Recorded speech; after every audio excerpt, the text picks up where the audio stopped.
మన దేశంలోనే హిందువులకి రక్షణ లేకుండా పోతుంది.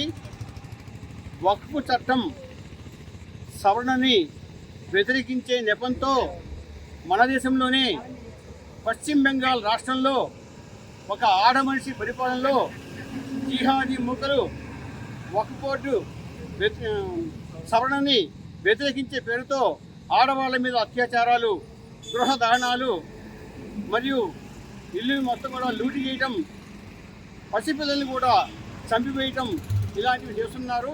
వీళ్ళ లక్ష్యం వక్ఫ్ బోర్డు సవరణ కాదని ఈ యొక్క చర్యల ద్వారా తెలిసిపోతుంది. వాళ్ళ యొక్క లక్ష్యం మొత్తం కూడా హిందూ ధర్మ నిర్మూలన, హిందువుల నిర్మూలన అని చెప్పేసి హిందువుల మీద ఈ అరాచకాలు చేయటం దురదృష్టం. దేశంలో ఎక్కడ పడితే అక్కడ జిహాదీ మూకలు హిందువుల మీద, హిందూ ధర్మం మీద, దేవాలయాల మీద, హిందూ స్త్రీల మీద అరాచకాలు సాగిస్తున్నారు. దీన్ని అరికట్టకపోతే దేశంలో అశాంతి రేగుతుంది, హిందూ ధర్మం నాశనం అయిపోతుంది. కాబట్టి పశ్చిమ బెంగాల్లో జరిగేటువంటి ఈ దారుణాలకి అక్కడ రాష్ట్రపతి పాలన విధించాలని చెప్పేసి విశ్వ హిందూ పరిషత్ డిమాండ్ చేస్తుంది. అక్కడ జిహాదీ మూకల్ని వెంటనే అరెస్ట్ చేసి కఠినంగా శిక్షించాలని చెప్పేసి కోరుకుంటున్నాం. జై శ్రీరామ్.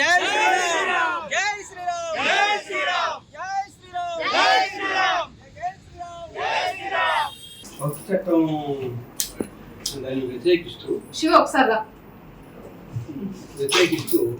గృహదారణాలంతా కూడా అరాచకాలు ఇస్తుంది. కాబట్టి వాళ్ళు చర్య తీసుకొని చెప్పేసి అక్కడ రాష్ట్రపతి పరిపాలన విధించాలి అనే డిమాండ్ దాని మీద సార్కి సార్ దృష్టి కూడా తీసుకెళ్తాను. అది యాక్చువల్గా సార్కే పంపించాను.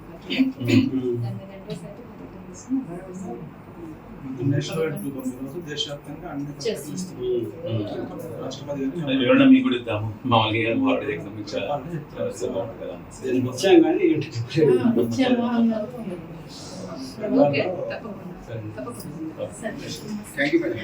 ప్రపంచంలో ఏ మూల ఏ క్షణం ఏం జరుగుతుందో వేగంగా తెలుసుకోవడానికి తొలి వెలుగు వాట్సాప్ ఛానల్ని ఫాలో చేయండి.